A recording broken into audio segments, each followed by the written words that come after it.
still get the same buzz out of it, Frank? Absolutely. Truthfully, so I love it. I'm for the Formula One stuff, the real stuff. The speed they're gaining through the corners. It's Superman, so I believe these guys metamorph when they get into the cockpit, you know, because they were immensely quick. And the grip around the corners is just astonishing.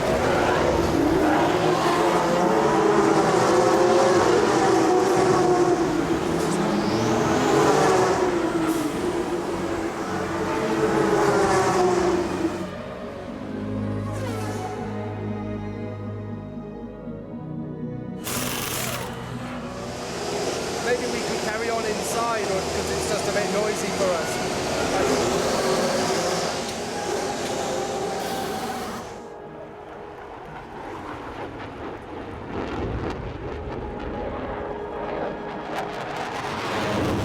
If you're a pilot flying a jet, that's wonderful work, isn't it? Why? Because I'm flying supersonic, twice supersonic. It blows my mind. It really is the speeds at which they can control these cars. What was it? Top Gun? What did Mav say to Goose? He said, I feel the need for speed. I've never forgotten that. And you've always had that? Sorry? You've always had that? Well, I've always been a little boy for a start and always enjoyed speed too. That's why I finished up in the chair going too fast. We didn't sit around the table as a family and discuss it and go, this is how we're going to deal with it. Or, you know, mum needs some counselling, the kids need counselling, dad needs counselling to get through it. We've never talked about it as a family, Dad's accident, ever.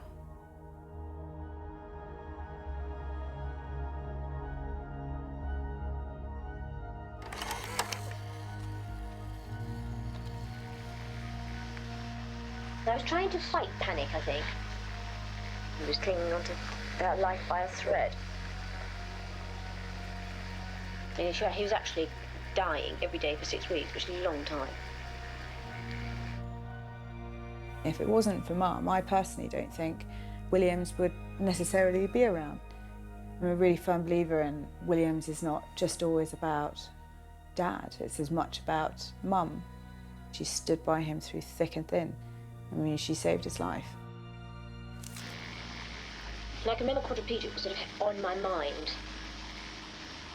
I was sort of alone and I was in a very bad state.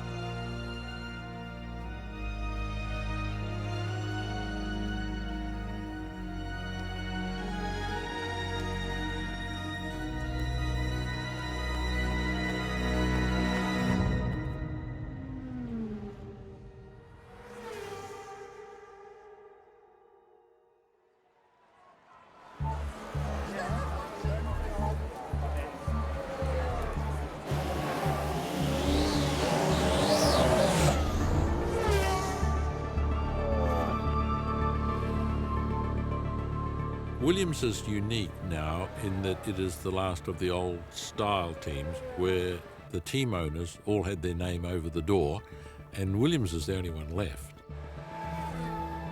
Frank's very rare at interviews nowadays, so he doesn't seem as approachable or accessible from a fan on the street. Whether we see enough of him nowadays and whether that's because of his health, we didn't see him this weekend. We saw Claire Williams knocking about on Friday. She's a great face on the TV as well, where, you know, being interviewed and the like. It's interesting to have a lady as principal as well.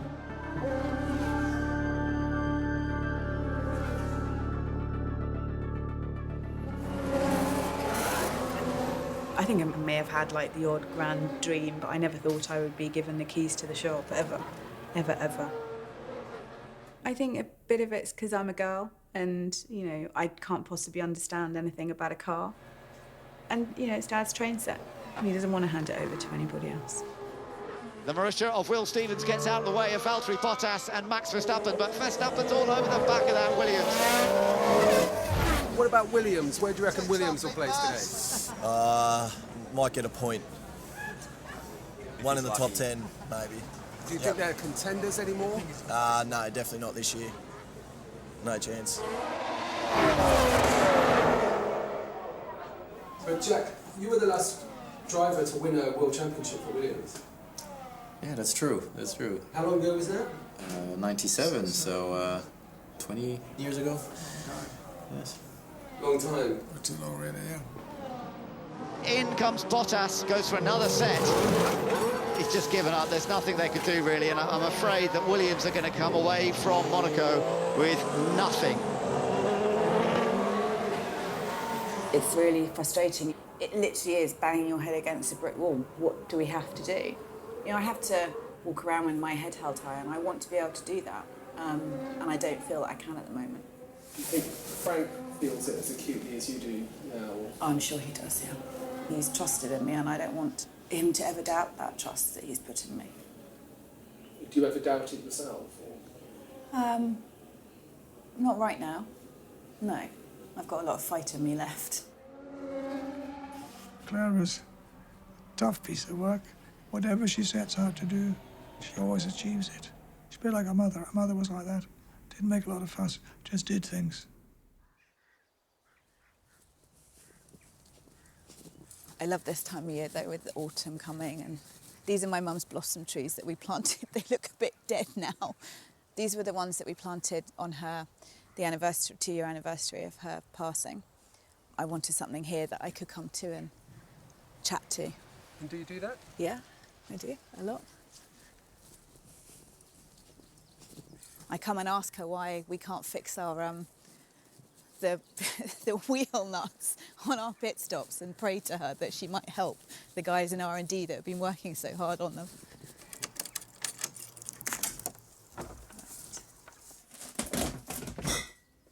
I've got a whole box of press clippings in there from when I was made deputy team principal, and I thought I would frame them and put them up and be all proud of myself, but now they've just ended up in the shed.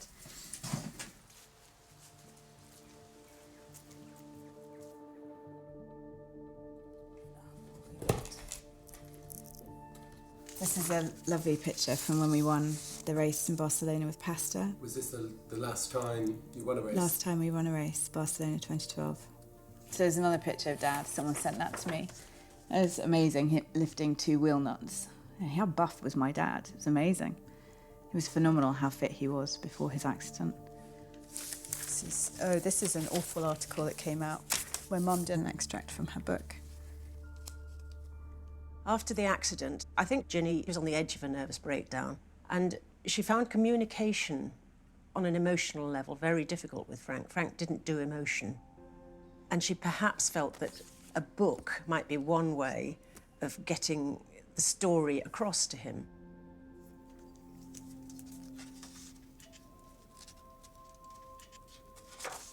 I'm not usually given to making New Year's resolutions, but at the end of 1988, I decided that I would spend the following year setting down everything that has happened to Frank and me in the last 2 decades.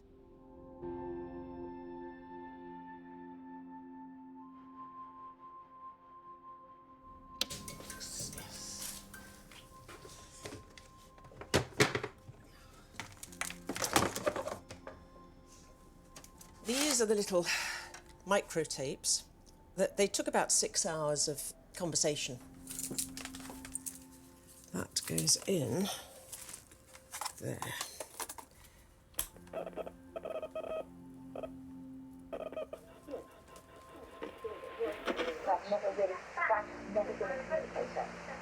He's not a man who talks about his feelings. Never. Yeah. Absolutely never. How long is it since you listened to these? Probably not since I first transcribed them. Which, so it is, it's 25 years ago. I mean, she sounds so alive today. 25 years later, I can relive that conversation. I feel very sad that she's not here anymore.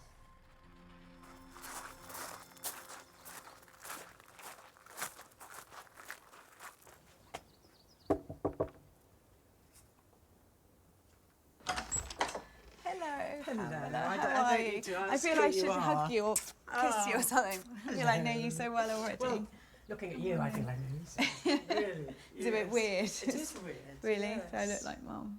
You do. It was so weird because she obviously didn't tell anyone in the family, but there was all this kind of quite suspicious behaviour going on, kind of sneaking out, or, you know, I found a dictaphone in her glove box. I was convinced she was having an affair and confronted her with it, and she still didn't tell me that that's what she was doing.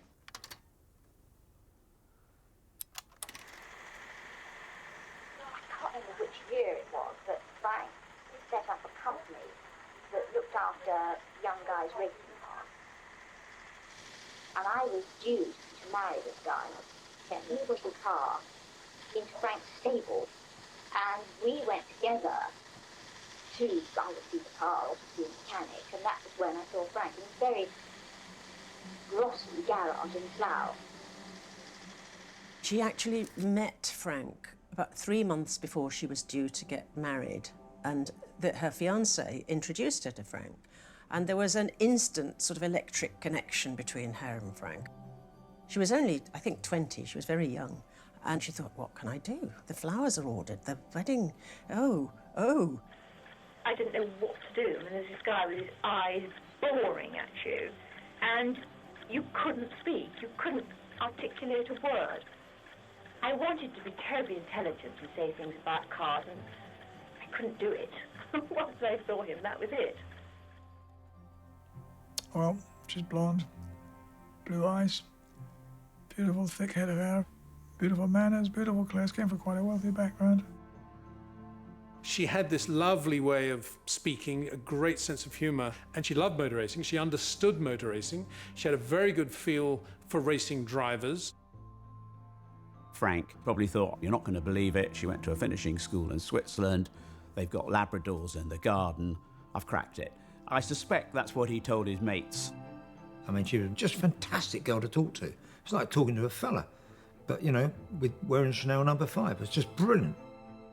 But in those days, to back out of a marriage or a looming wedding was almost impossible to do. You know, invitations had gone out and stuff like that, and it would have been very tough for her to pull the plug on it.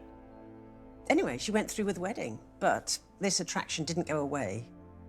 It was the charm. It was the Frank Williams charm, I think, that smile and the big green eyes, and Mum just went loony. I mean, I remember going across the road and she's sitting in a minicar. I said, what are you doing here? She said, bro, don't say anything to anybody. And she had a flask and sandwiches, and she'd been sitting there for 9 o'clock, hoping Frank would go across the road and buy a paper at the newsagents, and she could get out and say, hey, Frank, fancy bumping into you here. And she didn't do it once. She did it all week. I mean, from then on, my whole occupation was either looking for Frank or driving to Slough, or making sure that when we were at a race that I put myself in a prominent position. I think that I planned that I was going to marry Frank one way or the other. I wanted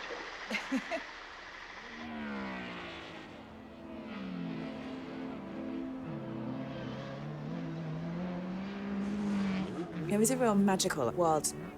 The world Frank started racing. It was this, you know, boys' club, and I think Frank, he loved being a part of it, and maybe because he hadn't been a part of a gang, a group, when he was, you know, in his childhood.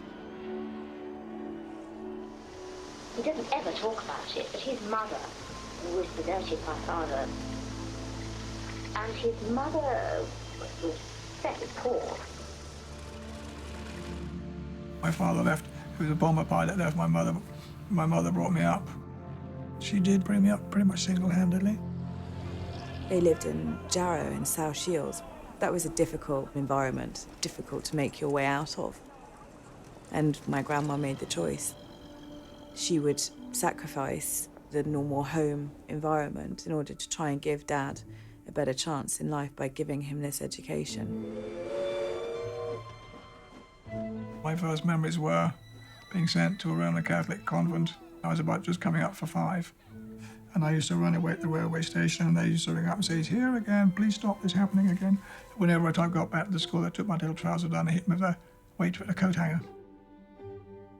I didn't mind. I was quite happy at the school. You were happy at school? I was happy at the school, yes.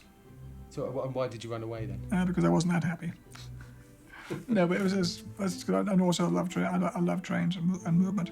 I was always trying to get a ride in a car. You know, when someone's dad turned up with the cars all over the car, and sometimes they gave me a ride up and down the road in it. I was nuts about cars by then. I think Frank was confined in Dumfriesshire for the whole of his education from the age of 4 until I think at 16. I did qualify for uni by no interest because I was in a convent for 3 years, 1 year in a day school, then another 9 years locked up as well. I was kind of keen on freedom. I bought for £80 a racing A35. It's a hot little ship, I can tell you, a very quick car. And that's how I got into motor racing proper. He was totally obsessed by motor racing. I mean, to a degree that was ridiculous, ridiculous. Nothing else mattered. I don't think he's ever been in a supermarket in his life.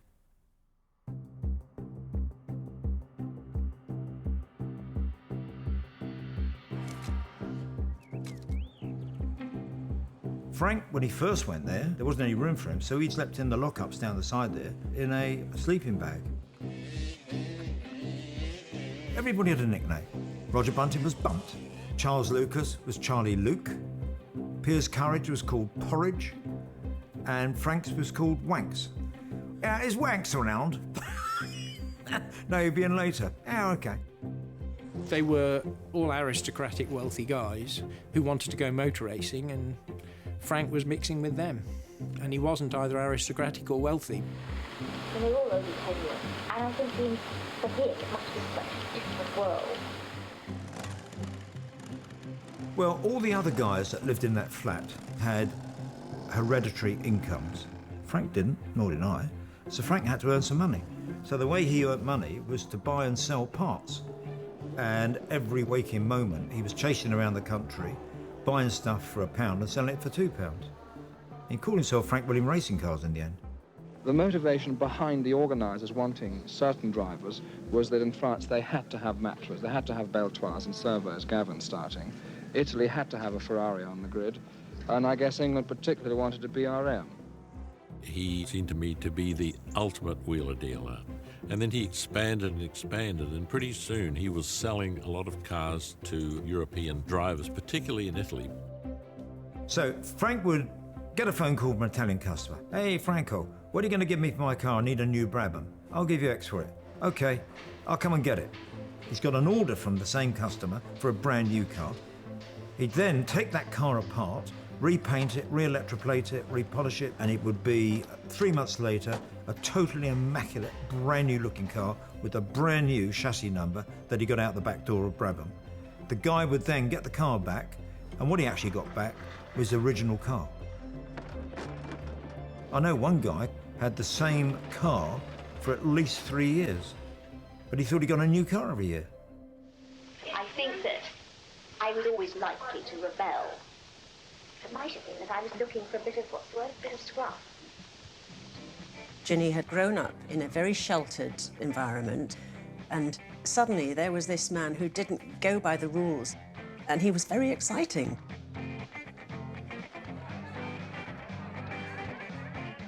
We'd go to parties on Saturday night, and Frank's dancing with Ginny, and it's getting obscene. And her husband has got daggers coming out of his eyes. And I walked up to Frank and said, Frank, what the fuck are you doing? I said, you can't be doing this. Have a normal dance. I mean, you know, the only thing he wasn't doing was having sex. And Frank said, oh, I hadn't noticed. And Ginny said, well, I certainly hadn't. What everybody else said. And of course, the show was on the road there with them two.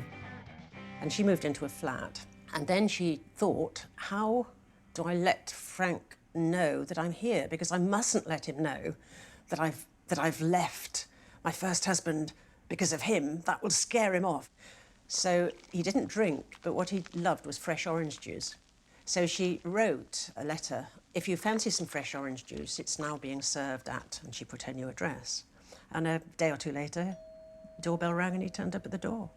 Looking for some orange juice? Looking for some orange juice, obviously. I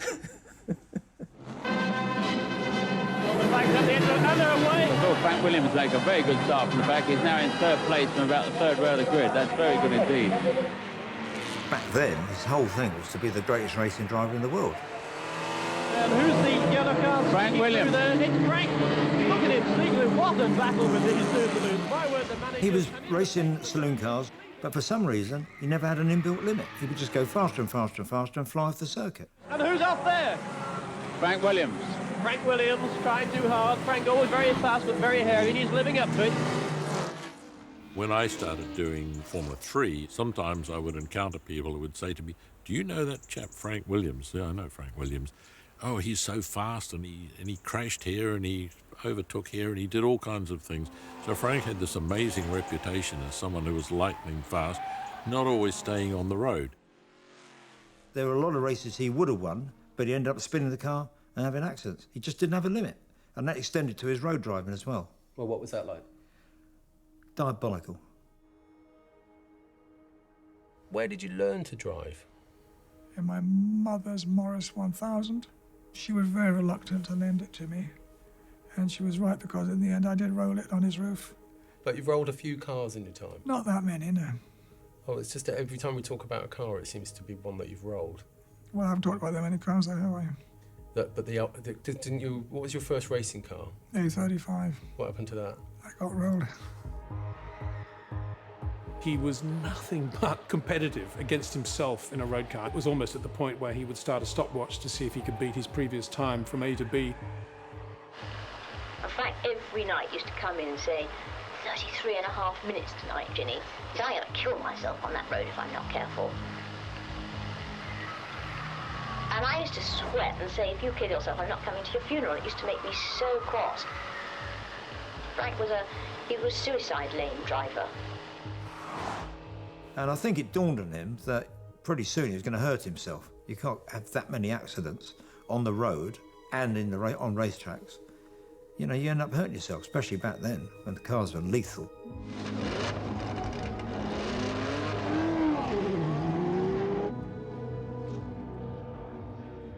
What got me into Formula One was the fact that after 2 or 3 years of racing rather dangerously around the continent, it became apparent that I might have lots of courage, but nothing like enough skill to go with it. At the same time, I became very friendly with a young man called Piers Courage, who was a brilliant driver. And the opportunity came for Frank to build a Formula One car, and Piers agreed to drive it. And then Piers and I set off in 1969.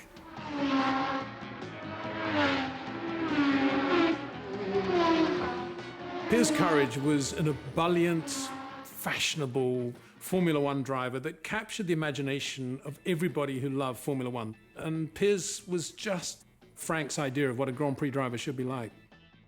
He was just bouncy, easily charming, had a beautiful wife from half of London was chasing.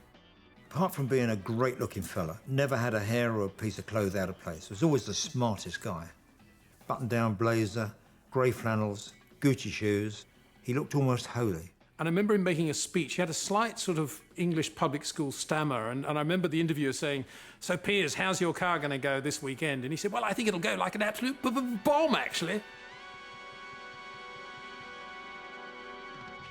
Hoping to go one better than his second placing last year was Piers Courage and the very promising Frank Williams back De Tomaso. I remember last year my right foot had a terrific cramp in it, and also had great blisters on my hands from the gear changing. Well, I kind of adored Piers in many ways, but in those days it was just, Piers is wonderful, you know, that's because my mate, and I thought the world of him.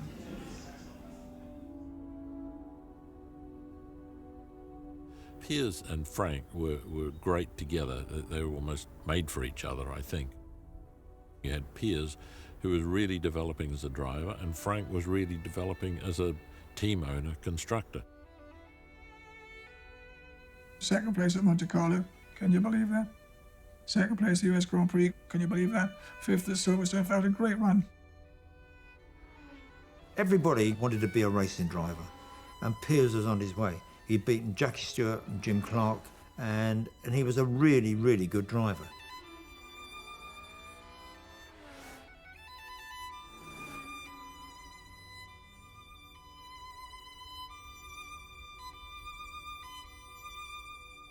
And suddenly, he dies in this horrendous accident in Frank's car.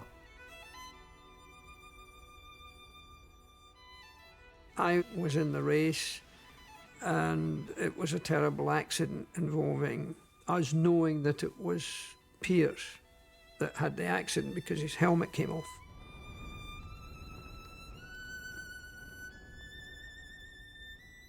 And when you heard the news, how did you hear the news? Well, it was, all I will say is that it was a major shock. I was very young. We didn't expect a shock like that. And I remember I went to the race organiser, a man called John Korschmidt, and I said, John, just tell me, is Piers dead? Are you sure he's dead? And he said, I'm sure. And I said, tell me that again. And he told me, he is dead, Frank. 3 times. I said, again. Thank you. Then I had the job of telling his wife, Piers' wife, and I'd rather not talk about that. His wife, Sally, was in a terrible state. Wives in motor racing, I think, have had a much tougher life than any driver has. And I remember going to the funeral, and Frank was fantastic. He stood at the entrance to the church and welcomed everybody in. And there were a lot of people. Shook hands with everybody, thanked them for coming. And then after the ceremony, I couldn't find him. And I walked back into the church, it was deserted, and Frank was standing behind a big stone pillar, absolutely destroyed, standing there weeping his heart out. And I said, come on, love, let's go home. And it was like that happy-go-lucky scene we had just dissolved like that. But I know that it wasn't really mentioned, and Piers wasn't mentioned terribly much at home. I'm not sure I'm not sure how you would get over a driver dying in your car. This ability of Frank to carry on, for me, it's fairly standard in motor racing. Knowing racing people, most of them only think of tomorrow. Very rarely do they look back, and very rarely do they allow emotion to come into their motivation. There was a very high mortality rate, stupidly high, and it was just accepted that you probably weren't going to survive. I personally did not think I would survive my Formula One career, and the odds weren't very good. On the second lap, disaster strikes. One trips, loses control, but the race goes on. Those cars were effectively death traps. You had a head-on on one of those, they folded up round you like an envelope. You didn't get out of them. The cars so readily caught fire. The fuel systems, in a minor impact, nearly always sprung a leak, and the fires were the thing. We had a series of deaths, one each weekend for 4 consecutive weekends. 4 of our friends died. The ethos of Formula One was back then, if this happens, it's appalling, but we're going to the next race like falling off a horse. You climb back on again.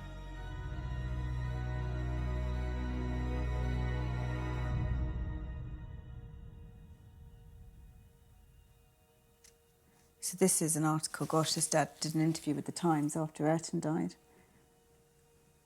Formula One, one of the most powerful figures in Formula One, bears his soul on his star driver's death and the revival of his team. Dad says, it hasn't all sunk in yet. You see the fact of Ayrton's death. The same slowness of thought helped me get over my own accident. I suppose that is why I'm so calm about expressing the fact that he is dead.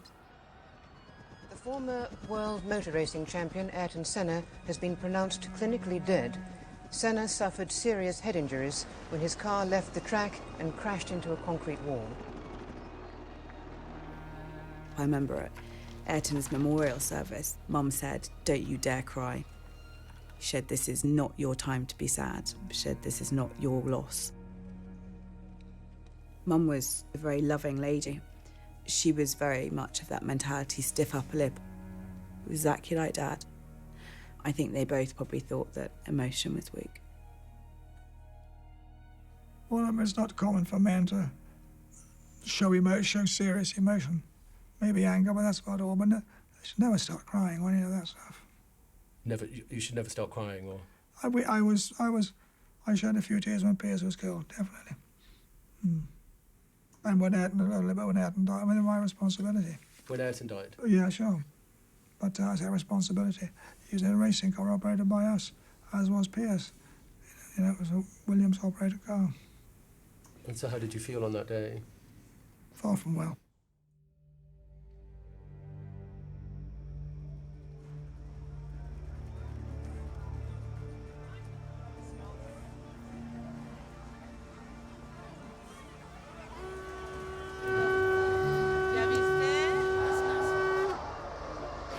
Here he comes down the outside. That's a brave place to try and overtake. Oh, mamma mia. Oh, they're going to touch. Bottas has a line. They hit, and Raikkonen's off this time. Good. Raikkonen goes out. We are operating on a budget of approximately 110 million sterling a year. The likes of Red Bull and Ferrari and Mercedes are operating on 2, if not 3 times that budget. So from a financial perspective, you could call us an underdog. I think that's the negative connotation for me, is it gives this sense that Williams are weaker than anyone else, but we're not. We've been through a lot more than a lot of teams on the grid, and we've always come out fighting. And it's Bottas who finishes in 3rd place. Superb podium for him after the incident with Raikkonen earlier on. Finally, a podium for Williams. So happy, and my heart hasn't stopped going yet. That was quite intense. In 3rd place, from Finland, Valtteri Bottas.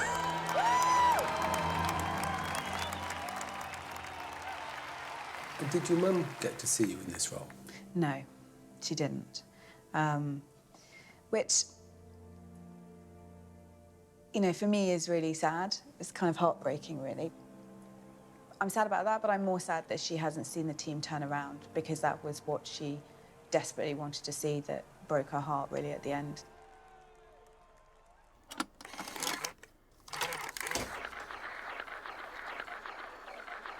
We've been living together for 2 years.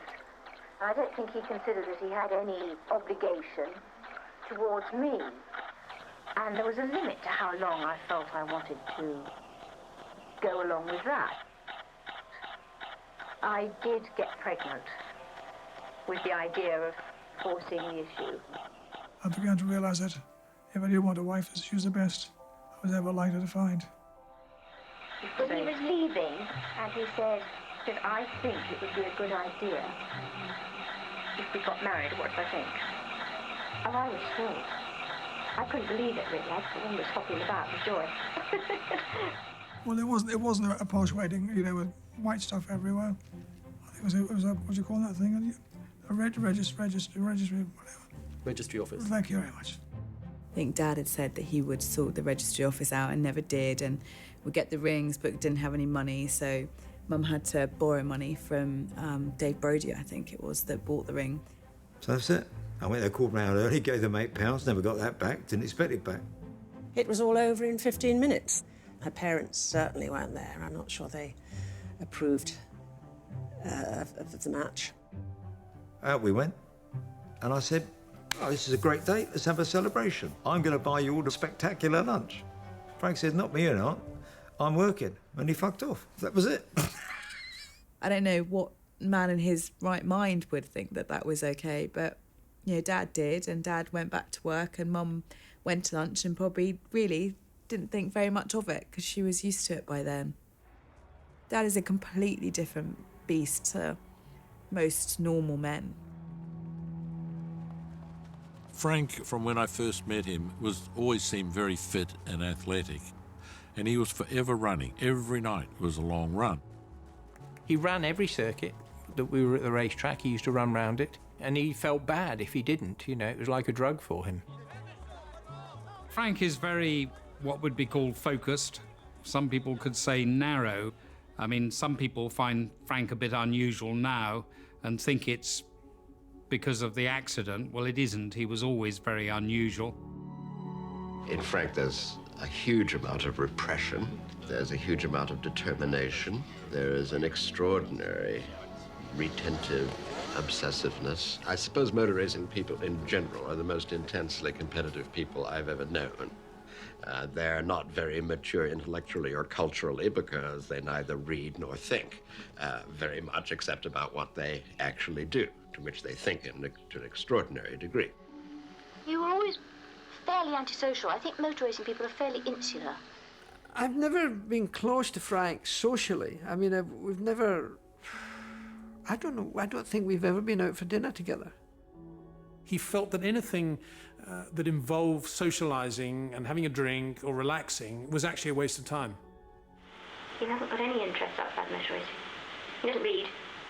He really doesn't have anything going on in his life at all, apart from motor racing. I am addicted to motor racing. Frank Williams declared uncompromisingly, motor racing is what matters most in my life. And then he goes, well, I have a family, which I love very much, but they tend to take second place to the business. There's no question about that. But did you used to do the family holiday type thing? Never done that. Never. I was too late now anyway. Never interested in that. Oh my God, well, this is embarrassing. Mum wanted a hotel to take the 3 kids to, and family tradition was to have a picture of all of us on the balcony with Mum. So that's me and Mum. This would have been, I was 16. Look at me, horrendous. So in total, went to Marbella with Mum 32 times, 32 years. How many times did you take them? Never. Not once. And that didn't bother you? No. Mum always used to tell us there's no point having your father here because he would drive us all mad. So we just used to go down there and we had a lovely time.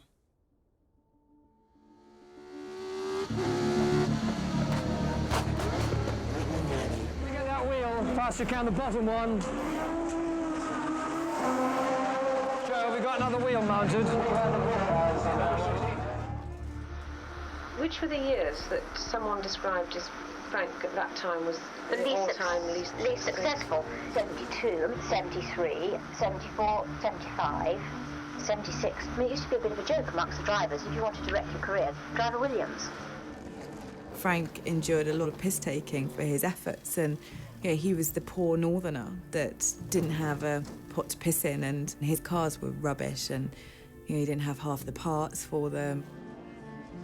Frank couldn't afford new tyres and was racing with second-hand Firestone tyres, I think. I wish they'd banned tyres, they're just too many. If Ginny hadn't been there, Williams wouldn't have made it, because a lot of the money that kept it going was hers. You were very hard up when you first got married.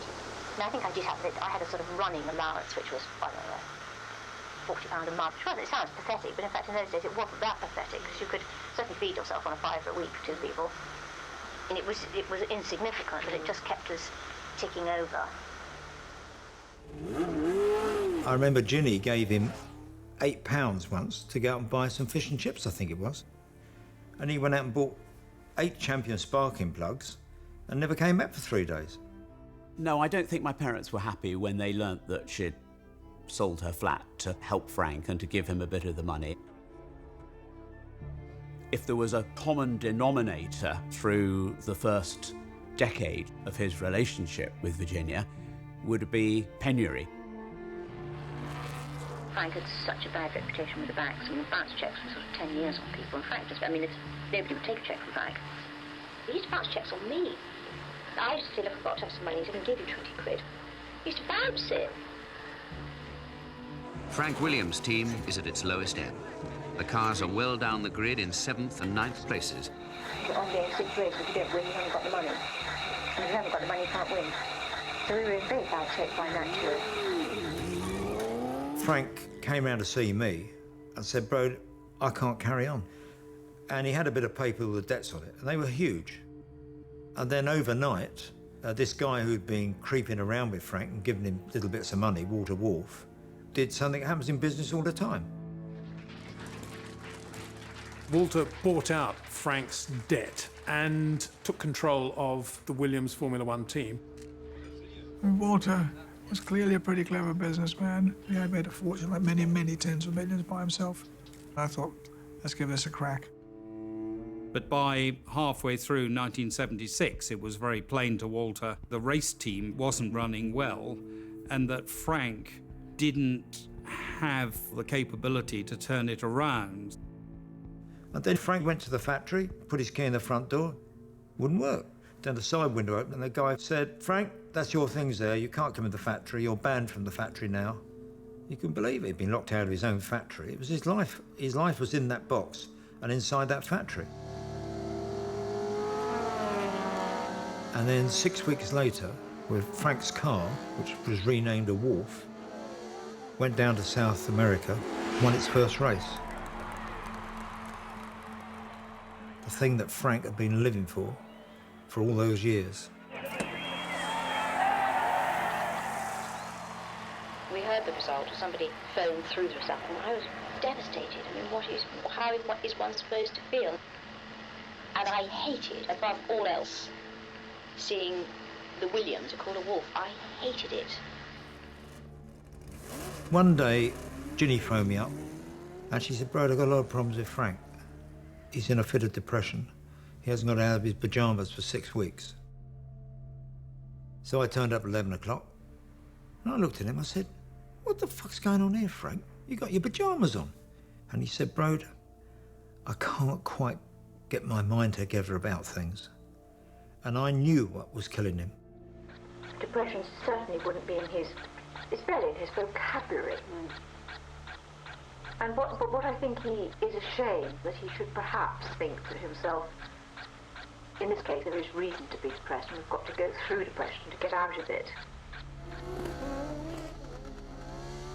I said to Frank, "Well, there must be some way you can get into Formula One again." And he said, "Well, I don't know. He said, "But I've been thinking about it, and I might be able to get 185,000 out of a Belgian beer company called Bellevue. But we'd have to have a Belgian guy called Patrick Neve as driver." I said, "So what? That's the start of a new Formula One team. Do you think so?" I said, "Yeah, Frank." I said, "Get out in them poxy pyjamas and go to work. Do what you're best at." I think it gave Frank a kick to realise, hang on a minute, I'm going to do it. We sat at my kitchen table. I said, "Right, you do a list of Formula One team names, and I'll do a list." And what was the name that you came up with? It was really tough, really testing, very brain-stretching, but we kept Williams Grand Prix Engineering Limited. I said, "Right, I'm taking 2 days off. We're going to go and find a factory." Yeah.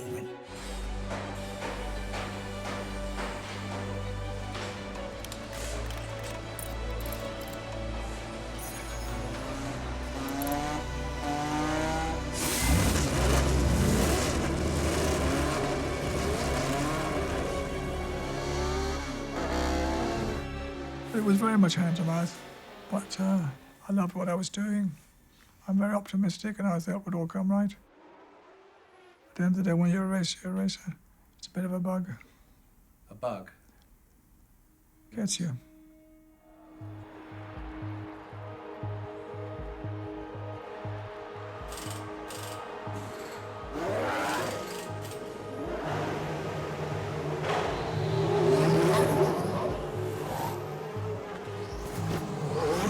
$140,000 fans packed into Silverstone. So Hamilton's on the right as we look at it. Nico Rosberg on the left. The British Grand Prix about to get underway. Lights out, away we go, and who's it going to be? It's a good start from the second row, the Williams of Massa. Williams are getting both cars past both Mercedes. Massa leads, Bottas trying to get second from Hamilton. Hamilton in a bit of trouble, but he's fighting back. But we have a race on our hands. What a start from the Williams guys. I think Valtteri is quicker. He's quicker, He should pass him. Be careful, be careful. And he's off. Hamilton goes off in his attempts to try and wrest the lead, and that might give an opportunity here for Valtteri Bottas. Bottas goes into second place. And up front, it's Williams, 1 and 2 at the moment. Can't watch it. I find that unbearable. My heart can't take it. I'll have a heart attack. Bottas comes in from the race lead as Lewis Hamilton continues around the track. Let's see how the stop goes for Valtteri Bottas. It's pretty good. Hamilton's already along the start-finish straight. He's alongside. Hamilton retakes the lead. And where does Bottas come back out? He comes back out behind his teammate Felipe Massa. Oh, Hamilton is pulling away in front.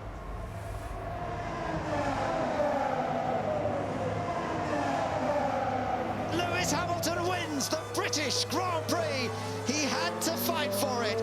Ultimately, Williams have to settle for 4th and 5th, but you have to feel for Williams.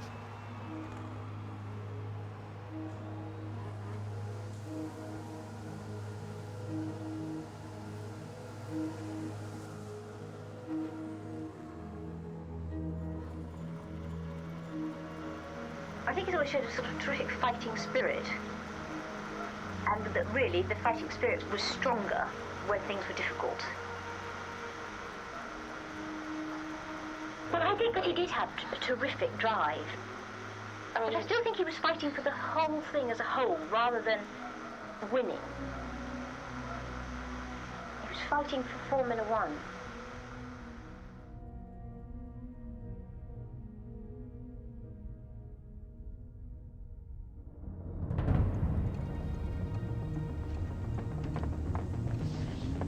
Patrick Head is the technical genius inside Williams, the engineer SWAT who bestows power on the charismatic leader.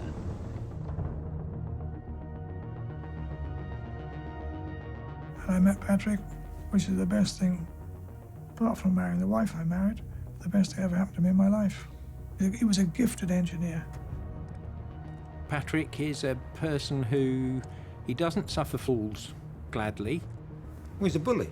If he wanted it and he wasn't coming, he'd bully his way through.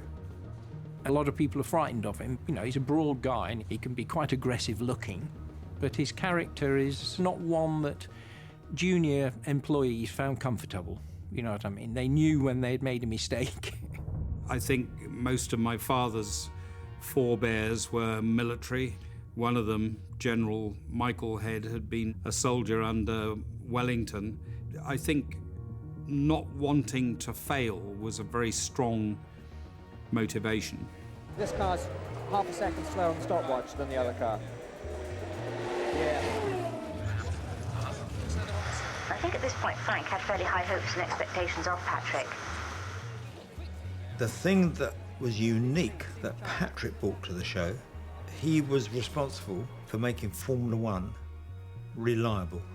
So Frank's cars almost instantly finished races, which they hadn't been doing before.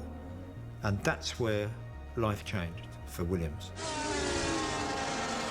The British teams have kept ahead with innovative designs, the most recent being the aerodynamic skirt, a rigid panel that scrapes along the ground between the front and rear wheels, creating a phenomenon called ground effect. For Frank Durney, a simple graph shows the rise in suction under the Williams with skirts. If you remove the skirt, you actually get so little flow in this area. The thing that really made a big difference was a fairing along the side of the engine which allowed the flow to remain attached all the way to the back. And I tested that in a wind tunnel test just before Silverstone in 1979, and it was the biggest gain of performance I've ever seen on a car. So I rushed back from the wind tunnel and drew the parts, and we got them made so we could use them at Silverstone. I remember going out there and hopping in it for the first time and thinking, bloody hell. What was the difference with the car? It was better. It was just better. Don't start getting me trying to be technical, so I'll look like a complete goose. We went to the test, and in the morning everybody had been running, and I think the best lap time would have been, I don't know, 12.9 or something by somebody. And Alan went out. I remember the time, absolutely. He did a 1 minute 11.88, just like that, bang. And the rest of the pit lane were doing mid-13s. And it was most peculiar because you were standing there with your thing, and everybody went and looked down at us. They just could not believe it. I would say that when the Jonesy thing came together in '79, we were all, everybody was as surprised as everybody. I mean, I think Frank was as equally surprised as anybody else. In practice, Alan Jones in the Saudia Williams has slashed an incredible 7 seconds off the record, and that's a lot these days. Alan was a man's man. He was an Aussie, he's all you expect from an Aussie. Maybe, you know, big character, strong personality, took no nonsense from anybody. He liked his fun, he liked to drink. I think he always had a bit of a struggle keeping his weight down. After a race, you'd nearly always see him pouring a beer down his throat, or 2 or 3. In motorsport, there's 2 good reasons to have a bit of a drink. One's to commiserate, one's to celebrate. So you're pretty safe either way you're going to have a beer. 2 Williams in the first 2 rows. The incredible veteran, the Swiss driver, Clay Regazzoni. Well, Clay's not as quick as he used to be. He's now very much a number 2 driver. He's number 2 to Alan Jones in the Williams team. We all sort of expected Regazzoni to be quicker than Jones, but he never was. And Jones turned out to be much, much better than any of us had realised, I think. Now, all ready for the 68th lap British Grand Prix.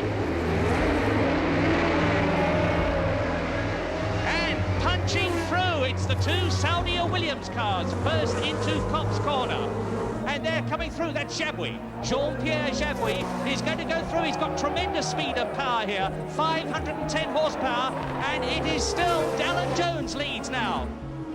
When Alan took the lead quite quickly and disappeared, Patrick and I were just counting the laps, praying for the laps to keep reducing, because there was a new car that wasn't necessarily reliable. And when this was about to be a major event for the team, it's beginning to look like reality. And Alan Jones pulling away now. I was leading very comfortably. And then all of a sudden, in the rear view mirrors, I saw a hell of a lot of smoke coming out of the back of the car, and I thought there was something wrong for sure. And that is trouble for Alan Jones. That is the way he's coasting. It looks as though he's burst his engine. And I should have hung around for the end of the race, but I was that pissed off. I just jumped in my car and went back to London at about 300 miles an hour. So, Clay Regazzoni is the new leader of the 33rd British Grand Prix. Clay Regazzoni almost home to win the first race ever for the Saudi Williams team, and Frank Williams will be beside himself with joy. And Clay Regazzoni goes across the line and he has won the British Grand Prix. We were so much quicker than anyone else, even though Clay was nowhere near as fast as Alan. And of course, when Alan broke down, he won. We won the British Grand Prix. I mean, you couldn't put it in a book. It was incredible. Clay, what is so good about this Williams car? Everything. It was the first win for Frank Williams in Formula One since he started over a decade previously. Frank Williams, this must be the happiest day of your motor racing life. No doubt about that, you're right, yes. Frank, what were your feelings during those last few laps? Well, sheer terror that the car wouldn't finish. We'd lost Alan, I was terrified of losing Clay, but the car was very sweet. Frank, we've watched you struggling, if I may say so, in motor racing since 1969. Frank Williams, a man who's kept trying for Britain. Many congratulations. Thank you, Frank. I think my parents just, after everyone had gone, just sat there, just on the sofa of the caravan, arm in arm, and just didn't want the day to end. It was surreal. But so what did that feel like? Well, relief, I suppose. Relief. Because a lot of people would think, oh, bloody Frank hasn't got a clue what he was doing, but I pressed on. For me personally, I felt about bloody time. From that moment on in the season, I think we were totally dominant. We were a second or two a lap quicker than anybody else, everywhere. I went on and won the next 3 Grand Prix. Won the Dutch Grand Prix, the Austrian Grand Prix, and the German Grand Prix. And Jones has done it, and he is the world champion.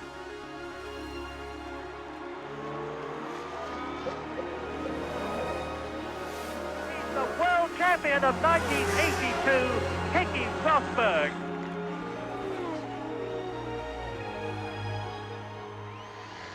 He was suddenly a superstar. And it becomes easier for superstars, doesn't it, with somebody around you? Yeah. It's difficult for blokes when they're superstars. They've got these wonderful sort of pretty girls who fall over them. I think men can be terribly stupid sometimes, and they're probably terribly flattered. I think this is it. Yes, this is an extra prize. Yes. Won this. Yeah.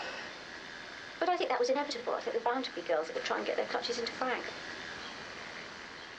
Well, he has an eye for the ladies, Frank. He's always liked a pretty girl. I, like Frank, had women literally throwing themselves at me, and you can't help every now and again pick one up, can you? I used to get notes put on my windscreen wiper of my car. There were groupies going around the circuit. They were parading up and down the pits. Unreal. We called them screwdrivers. And they did.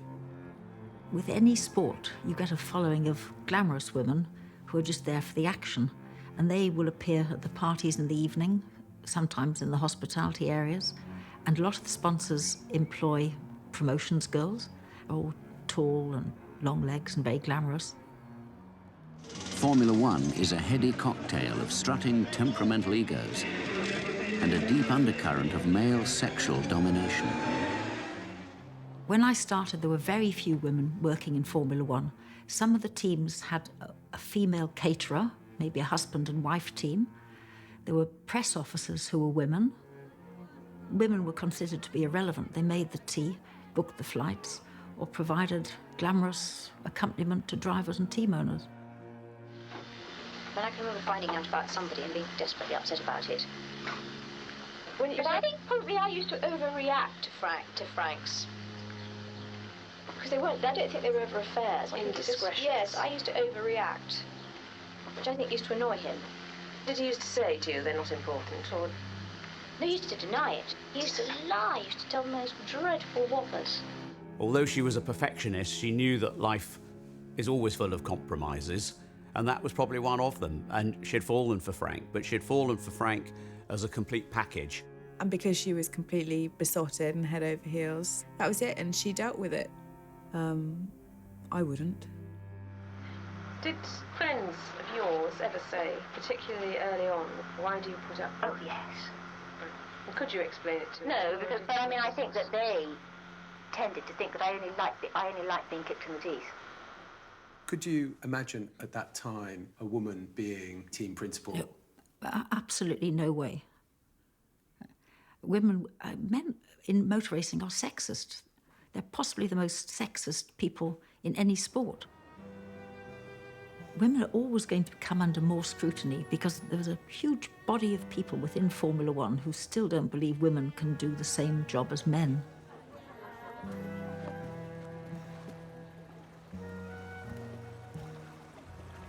I think Formula One traditionally has been quite a male-dominated sport, but there are so many more women now that work in our sport, and that's not just in the high-profile positions. So we've got female engineers, female aerodynamicists, so things are absolutely changing.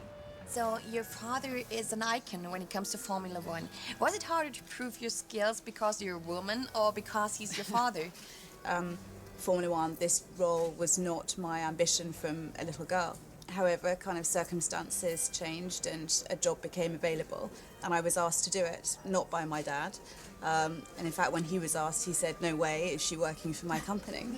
So if you're in your private life, in which situations do you enjoy being a woman?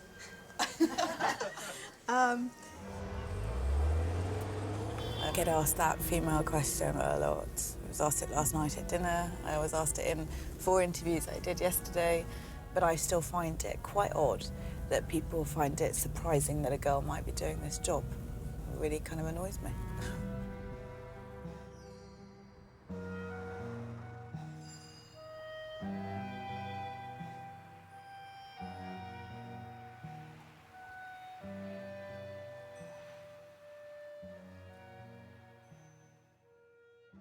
Heritage is sort of a nice to-itself department.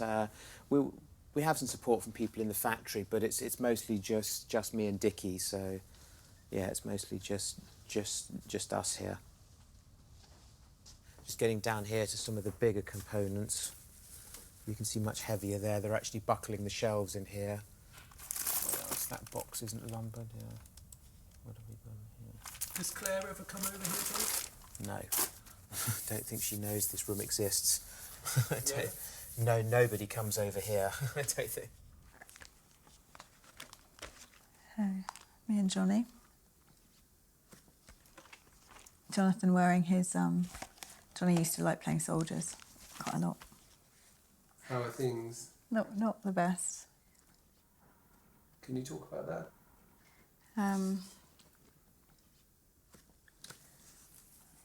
Johnny, it's, it's, I suppose some families just have, always going to have, some issues, aren't they? And unfortunately, Johnny and I do, which I think is something that I will regret and be very unhappy about my whole life. And is that to do with work, or? Yeah, it is, unfortunately. But because you got the position that you did and yeah, he didn't. Yeah, exactly. Yeah, I'm not the oldest, and I'm not a boy.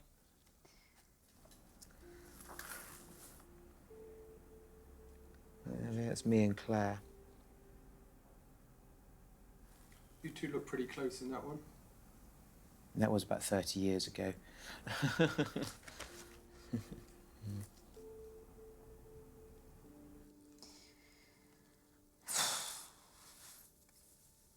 was horrible.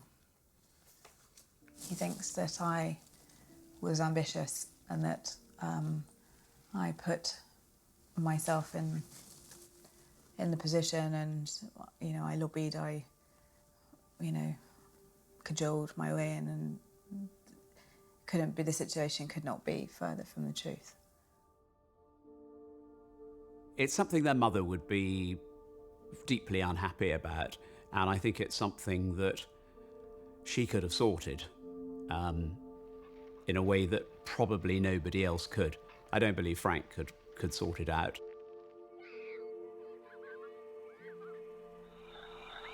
I think Frank has always thought that women are better judges of character than men. And I think Frank used to very often make sure that somebody he was thinking about and wasn't sure about was wheeled my way. This was drivers or Yes, others? yes, drivers or anybody else. Yes, we had a lot of people through the house, and he would ask what I thought, what my opinion of them was.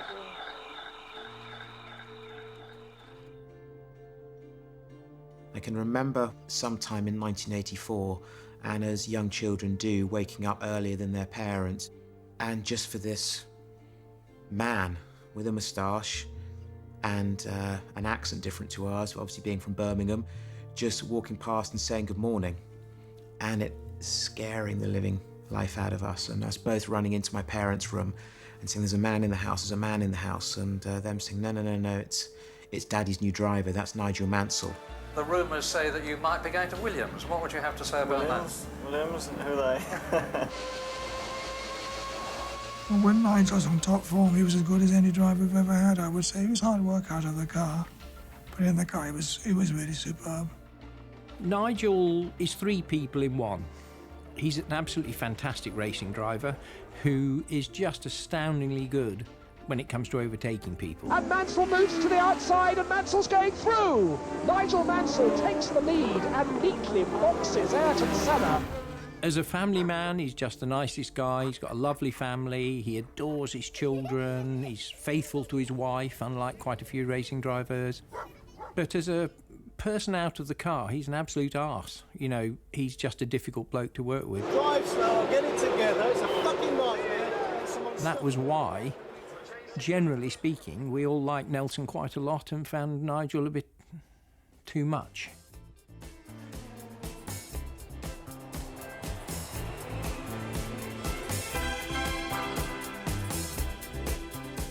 Nelson Piquet replaced Keke Rosberg for 86, and he was hired because Frank loved the idea of Nelson Piquet. He'd already won 2 World Championships, and he loved Nelson's Brazilian flair, his girlfriends, the way he looked, the way he carried himself. He had a private yacht, and he had a helicopter on the yacht, and he had a Citation 10 jet, which at that time was by far the fastest jet in the world, and he was flying it.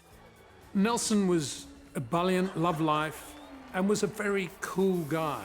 Nigel was cheese and chutney sandwiches and hot milk before he went to bed.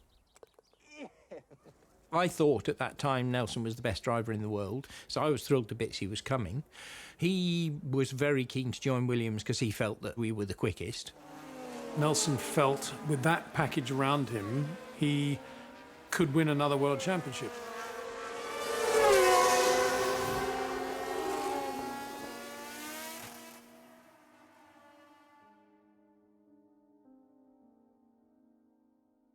We were doing the last of the pre-season tests, the Paul Ricard circuit. So we had both Nigel Mansell and Nelson Piquet there. Frank had come out to the test because he was very excited about the performance.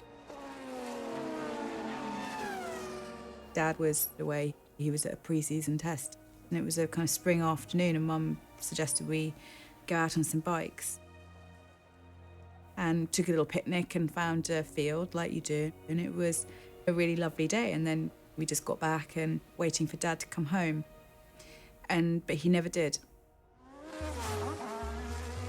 The test was going very well. I think Frank was full of the joys of spring and thinking, right, we're going to go out and show them we can win the World Championship.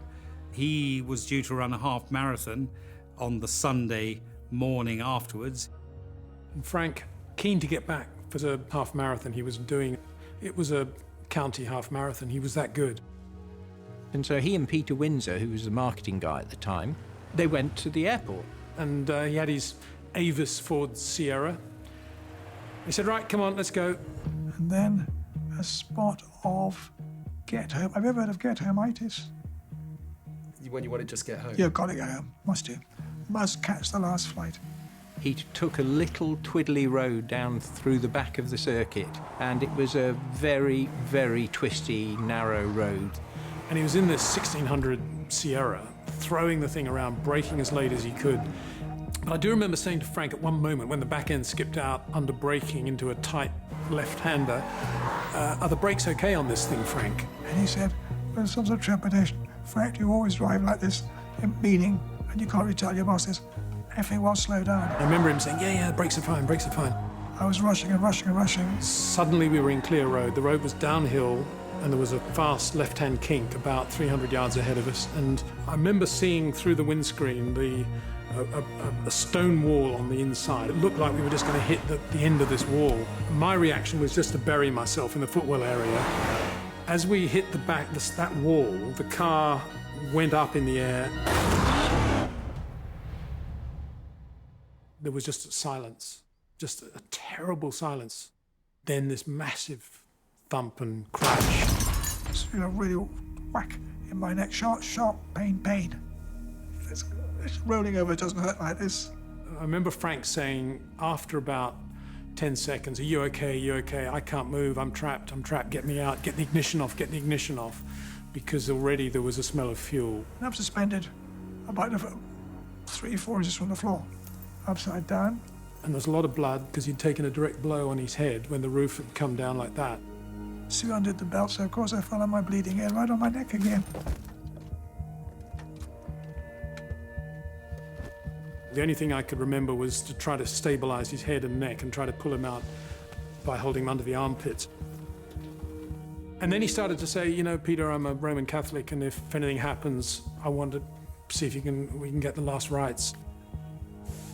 We were just looking at packing up when a French youth arrived on a moped asking for me, and he explained that Frank Williams had gone off the road and wanted some help. But Nelson said, oh shit, that's a twisty road. I know the road, let's go down and see. We didn't know exactly the damage, but we knew it was something very dramatic.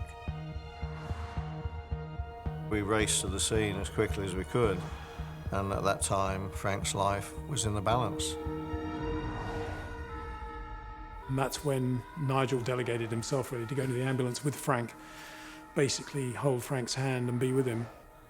I had a tremendous fear for Frank's safety and his well-being and life at that time. So certain people needed to be energized to do the right thing quickly.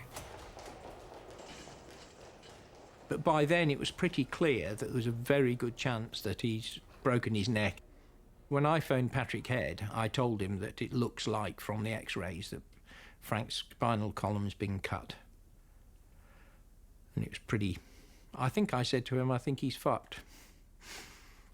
Like, he looked really bad.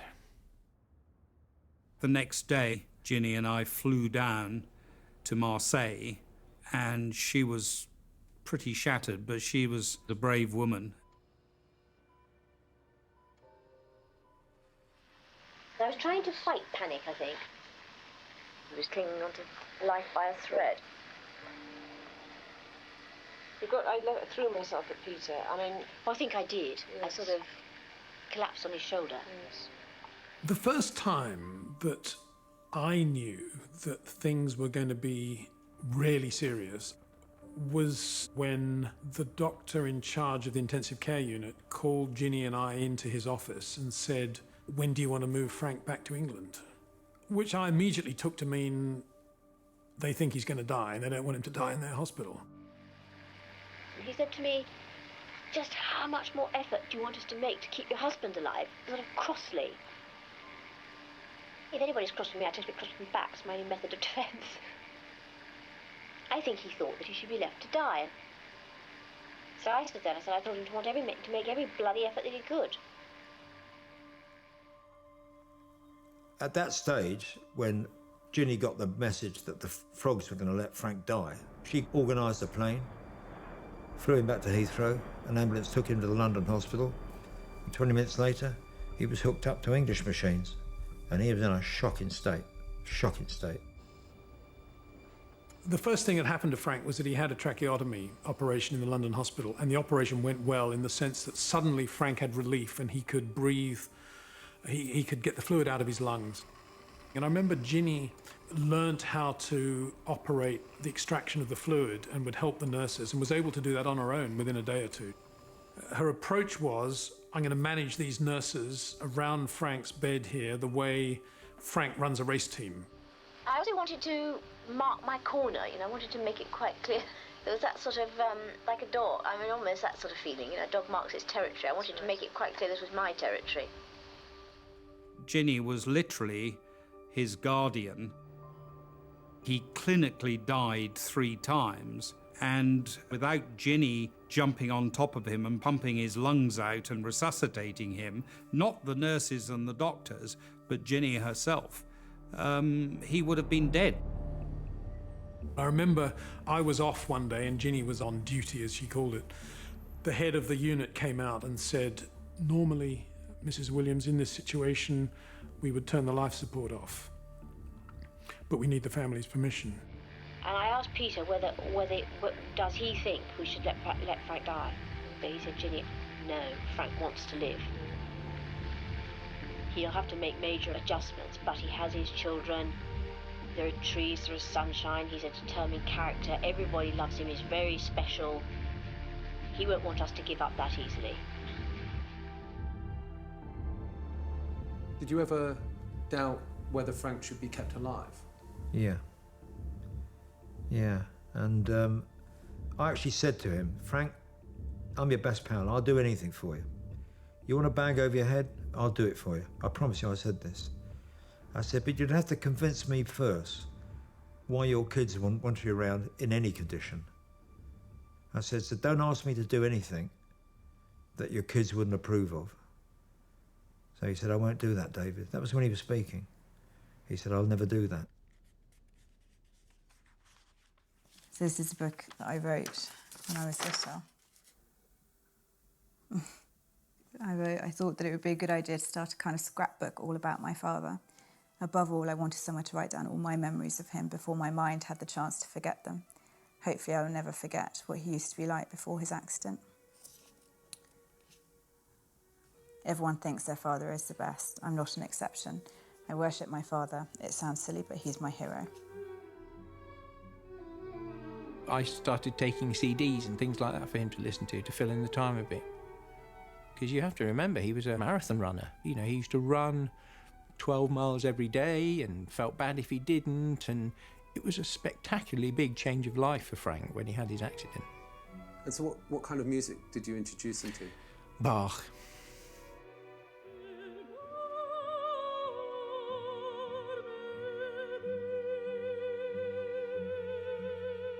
Well, I thought that my pal Frank was indestructible. He got away with everything. Frank would be all right, but he wasn't on this one. And I'd go and see him 3 or 4 times a week. I always gave him a kiss, had to. Lean over, give him a kiss on the forehead and say, your old mate Brode's here, mate. And he used to flicker his eyelids. After that, you couldn't speak. Stuff in his mouth, up his nose. Oh, it was a horrible sight. There was a lot of discomfort and pain in the very early days. That's just inevitable when such a major part of your body gets a kick in the ass. But I can't say, oh, it was terrible, it's not in my mind. I don't remember much of that. The body's got a great many ways of protecting itself when it's in a bit of pain or bother.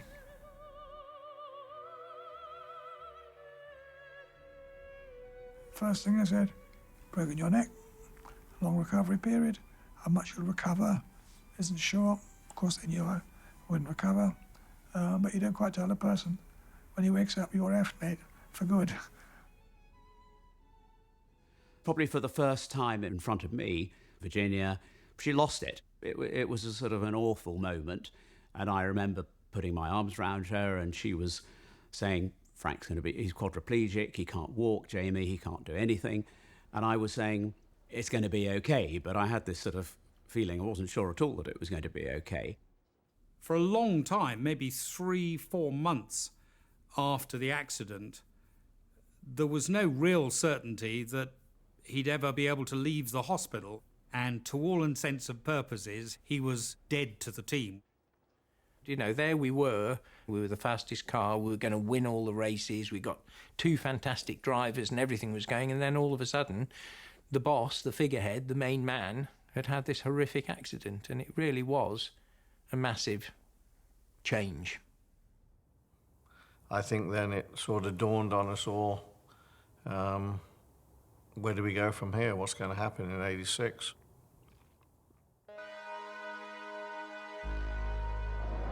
We await the start of the Brazilian Grand Prix and the 1986 season. Sadly, Frank Williams, boss of the Williams team, isn't here after a major road accident in France. But for the whole team, that's an added incentive to do well.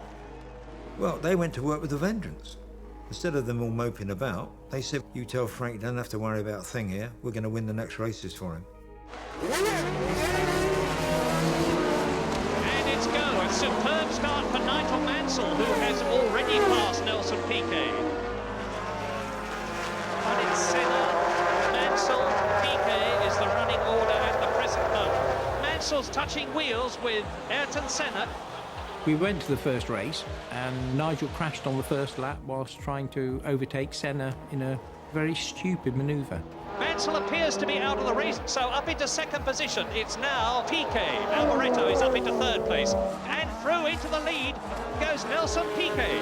Nelson Piquet leads on lap 3. This one is for you, Frank. Nelson Piquet wins the 1986 Brazilian Grand Prix, and you will hear the crowd go absolutely mad. I can say it was a very special day for me. I think it's a good present for Frank. I think he's there lying in bed, and I think he'll be happy to watch the race, and we hope God help Frank also. It was clear we had the best car, and the only thing that was going to come between us and winning the championship was lots of intra-team rivalry between Nelson and Nigel. I think that was used, actually, to motivate Frank. We need you, Frank, to manage these 2 guys, because there's going to be problems if we just let them race free rein, and we need to get on top of this quite quickly. Nelson claimed that Frank had said, you will be #1 driver, you will always have the spare car, and the team will revolve around you. I came there to win the championship. I came there like a #1 driver. Problem was, Nigel didn't sign as a #2 driver, so he drove as fast as he could, and quite a lot of the time, that was faster than Nelson was going. Nigel used to drive straight at him, because Nigel was pretty aggressive. I mean, a couple of times Nelson said to me, I had 2 choices, be second or die. I must have been a nightmare to drive with as a #2, being as quick as I was at times. I mean, that was horrendous. You know, they hated each other. Nelson insisted that we went into the hospital and saw an almost dead, croaking Frank, saying, Frank, you said that this and whatever, and Patrick is running the team so that we're equal #1s with Nigel, and that's not what you said to me. And Frank was, I mean, I don't think Frank could reply to him. He was almost out of it. When things didn't go as well as they should have for Nelson, in other words, when Nigel was quicker, Nelson assumed that it could only be because Nigel Mansell had been given preferential treatment. 100% English team want to win an English driver. Williams for sure want to make an English champion, not me. Nelson thinks that there was a bias towards Nigel because he was British. I think that's not true. There could have been, but Nigel was such an arse that it was very difficult to have an actual bias to him. I mean, on one occasion, I do remember he was whinging about something. Oh, did you see what he did to me then? On the radio. And Patrick said on the radio, for fuck's sake, stop whinging, Nigel, and switched his radio off. Patrick carried the business by absence. It was very hard on him. Patrick was left lumbered with an enormous amount of responsibility he wasn't ready for. I was up to my eyebrows with 2 guys that both were determined to be world champion that year, and were not going to take for me saying, sorry, I can't make a decent job of running your car because I'm too worried about Frank Williams. So it was a very stressful, very difficult time in the team. And everything went complete disaster for me. But Frank was not there. And I couldn't come to the hospital and say, Frank, it's happened this, it's happened that. It's not fair. His problem was much more than my problem.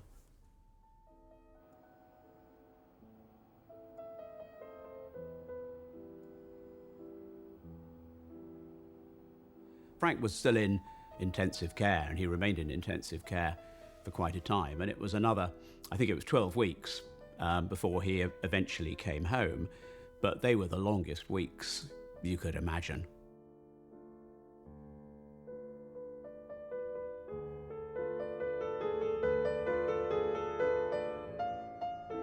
We all were just relieved and thrilled that Dad made it and he was home and we got him home.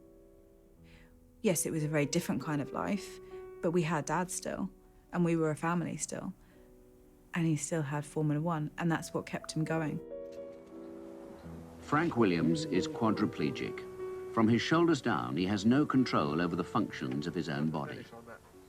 Less than 6 months after the accident, he had ruthlessly forced enough movement into his partly functioning shoulders to push himself along. But his arms are just pistons of flesh and bone, with no feeling. He's paralyzed from his shoulders, literally downwards. He can lift his arms, and he can, for example, if he wants to scratch him in his face, he pushes his hands against his face. But he can't use his fingers.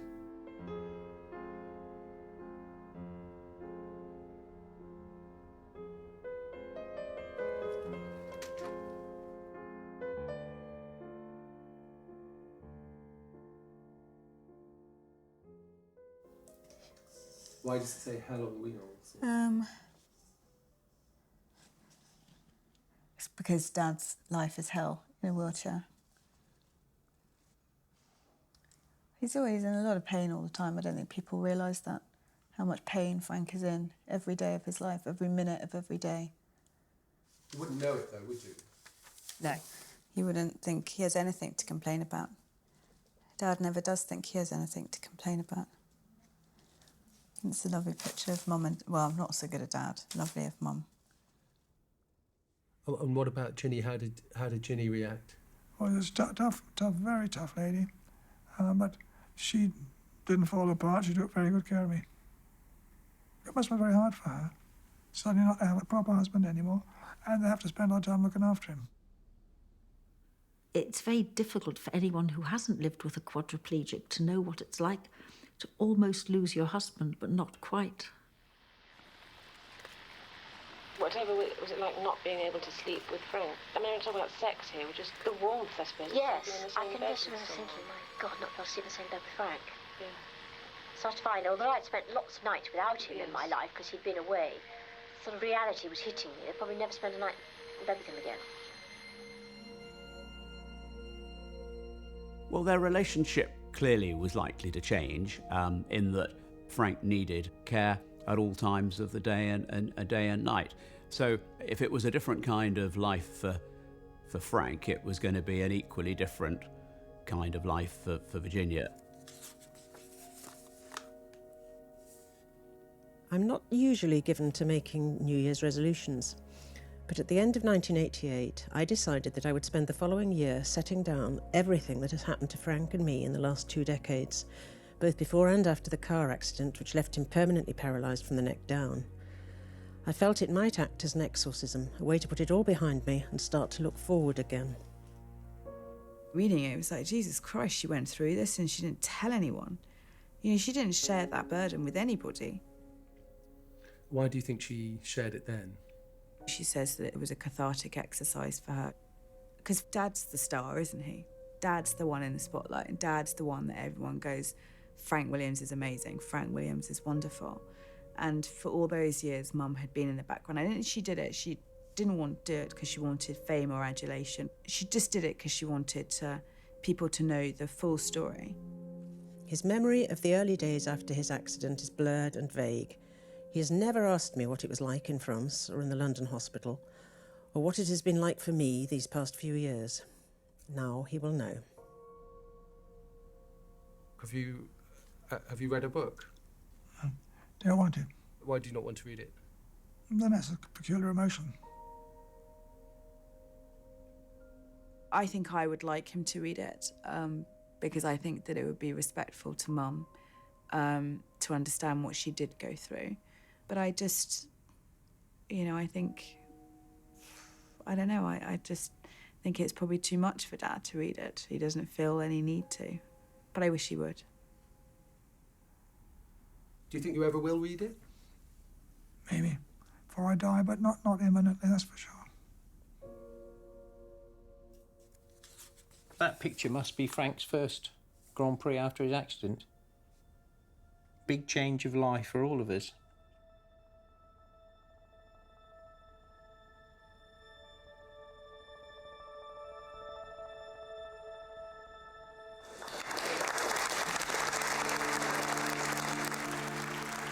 When Frank appeared in the wheelchair, the crowd just went crazy. It's great fun to be with the team, it's great fun to be at the racetrack. Back at the track, Frank Williams savoured his team's success for the first time this season. Piquet and Mansell took first and third places in practice. He did a really sort of symbolic visit, but he was determined to be there because he wanted the world of Formula One to know that he was still around and ostensibly still in control, but he played no part at all and was very much a show appearance. But my father only attended on the Friday, the practice day, and that was all he was physically up for. The lights for red, and go! And Piquet leads. Mansell is second into Clearways. The two Williams cars in their battle for leadership, toe to toe, eyeball to eyeball, almost wheel to wheel. Nelson and Nigel really started to slug it out with one another. Nigel wasn't afraid to be half an inch away from anybody if he had to be, and he was. And it was serious motor racing between the two Williams Honda drivers. And there he goes. Nigel Mansell leads the British Grand Prix from the man that is his greatest competition. Piquet's going for it as they go down into the right-hander, and Paddock and Mansell's absolutely on the racing line. There are no orders between these two.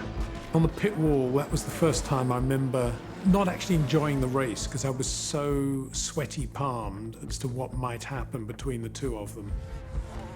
And I think Frank was back home watching it on TV, probably as nervous as the rest of the team was at that point. Piquet going through on the inside, but he's going to be blocked, and he has been, and Mansell holds the lead. Great stuff! Nigel Mansell exits the last corner, crosses the line, and Mansell is the winner! Great stuff! Wonderful drive!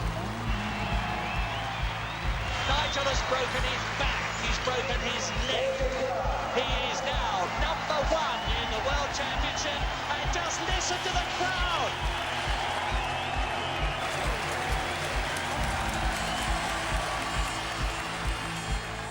After the race, it wasn't normal for a team manager or team representative to be on the podium.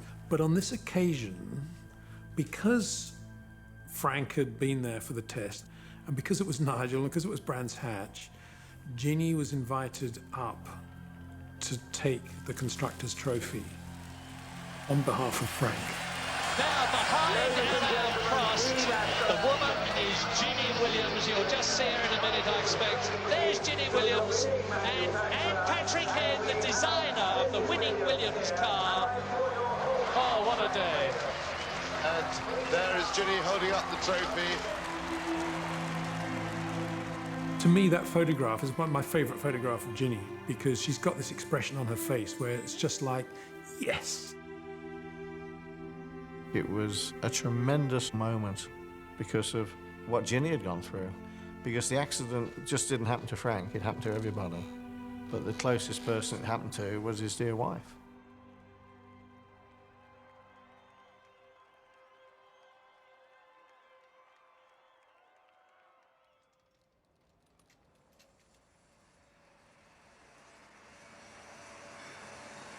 Hi, Preston.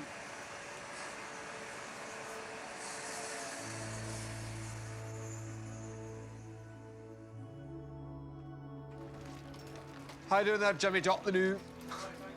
Good Biggles under control, is he? Very hard work, isn't it? Se lei può dire soltanto che lo cercavo, non è urgente, se può chiamarmi a casa stanotte? The best therapy Frank ever had was being back at his desk with a phone that Nelson gave him, actually, which allowed him to tap big numbers on a pad, and he had a headset on, and make his own phone calls. Mentally, he said, as long as I'm on the phone, so long as I can talk, I'm going motor racing. Si chiama Basil Hill Road. Telex oggi col nostro indirizzo, allora. Grazie.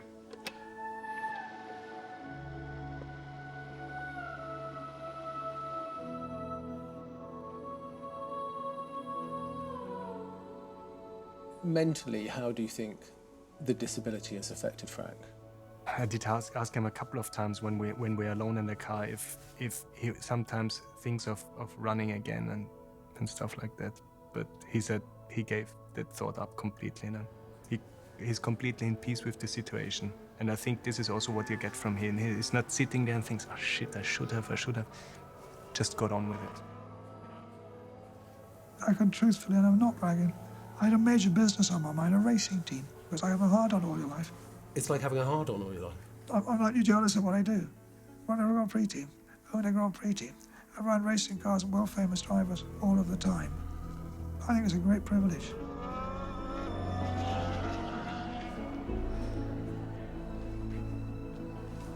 It's Jamie's birthday today, Dad. Dad, you need to choose which card you want to give him. It's on my finger. He's about 28. He's about 32, actually, Is Dad, that now. right? Yeah. That's my signature. it's a bit drunken, but... Jamie, it took Dad 2 hours to do this, Jamie. So Dad always gives us money for birthdays, all the time. I'll give you some money. I'm giving you money. You're giving him money, I've organised it. So if Dad had his way, because he has no idea the value of money anymore, because he hasn't been into a shop for about 45 years, he would give us all 50p. So we have to do it for him. Absolutely untrue. It is true, but you don't really know what things cost anymore, do you? Not really, no. How much does a newspaper cost? What, 15 pence. 15 pence? Sure.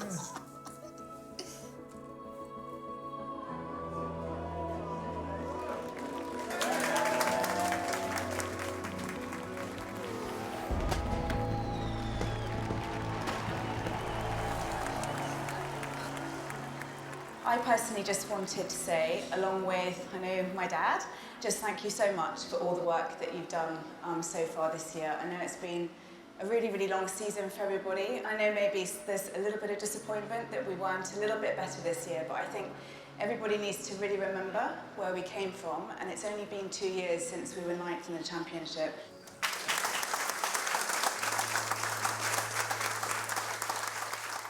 When Williams were 3rd in the championship in Abu Dhabi, I went into the garage at the end of the race and I stood at the back until the TV cameras had finished with Claire.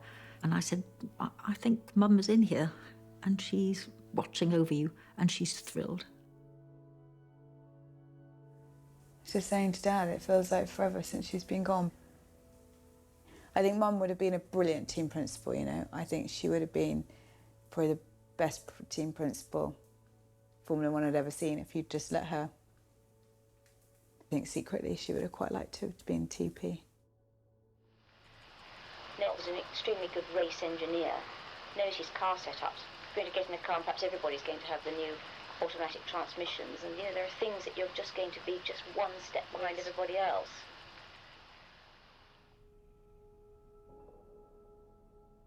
Virginia was diagnosed with cancer in the summer of 2010. I think she knew in her heart of hearts that it was going to get her, and it was just a question of when. She was sort of taken for granted in as much as, you know, she was hale, hearty and fit and well, and Frank wasn't. So it was not in anyone's mind, I guess, that she was as vulnerable as she obviously was. I miss her. She was a lovely lady. And I don't know how Frank copes without her, because he doesn't have a lot of people to go home to talk to anymore. It's quite sad, really. I think it affected him very deeply, more deeply possibly than he would have imagined. And I think that he probably came after her death to realise just how much he loved her. She was the foundation of Frank's life outside motor racing. It was the only thing, you know, and he did say, I'm not bothering to go home anymore. Now Ginny's gone, he'd just sleep in his flat in the factory, didn't bother to go home. Why bother? I kept down the corridors for most nights of the week. Down the corridor in the factory? Yeah.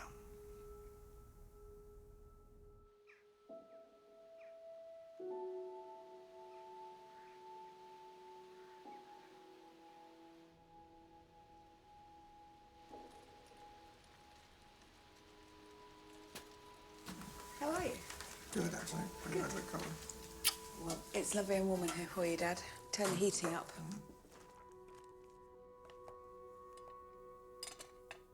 Well, you haven't read the book, have you, Pops? Yeah.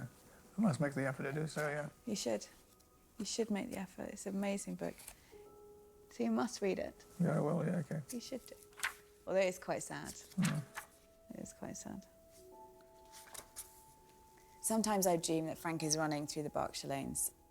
Everything is all right. Early in the morning, in that split second between sleeping and waking, I sometimes forget, as one might forget what day it is, that Frank is paralysed. Then the knife blade of reality twists sharply in my stomach, jerking me back to the present. How must Frank feel in that same moment of semi-consciousness? What a nightmare to wake up to be a prisoner within your own body, not even to be able to get out of bed until someone else moves you. Frank also dreams. He says that usually in his dreams too, he is running. He has made a magical recovery, and everyone is astonished to see him return to fitness and turns to watch as he races past them. We are, and always have been, two quite different characters. Frank has never wasted his time bemoaning the past. It's one of his many strengths. The past means nothing to him, whether it's a world championship won or lost, or a road accident that crippled him. It's yesterday, it's boring. Today and tomorrow, what count? I, in contrast, am happiest with the past. I prefer the past to the future. That frightens me now. What happened to my dreams? I wanted us to grow old together. I wanted to die in Frank's arms. I'm going to stop crying.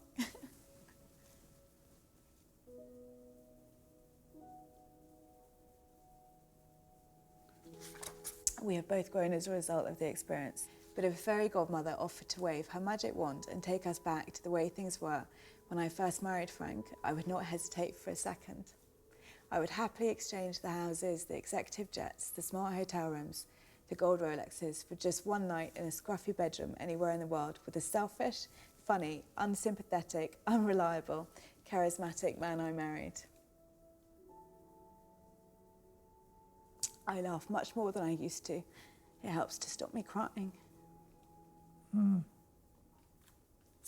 Tough stuff, eh?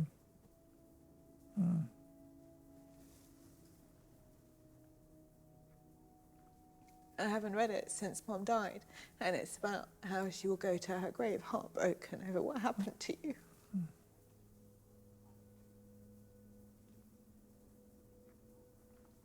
You should be very proud.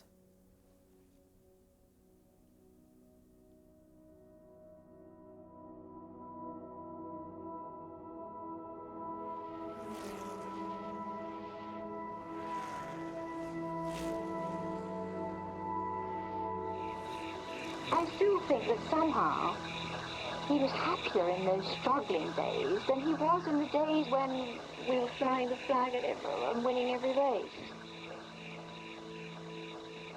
Sounds odd to say, but I think he does need a challenge.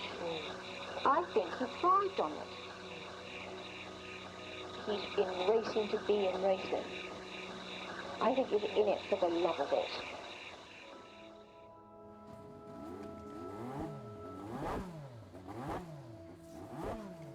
And what about going to the races? Do you think you'll still be able to go to the Grand Prix this year? Why not? I don't know, doctor's orders. I'm fine. I mean, I'm paralysed, but I haven't had a day off work. I don't think I've had a day off work in years. I just don't get ill. Never have done. Frank's personality hasn't changed. What he can physically do has. But his approach to his racing, his love of Formula One, his obsession with it is just the same now as it has been as long as I've known him. So how does a man like that retire? He's not going to retire, he's going to die on the job. Well, Frank will never stop. He will stop when he closes his eyes.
Do you think you'll see Williams on top again in your lifetime?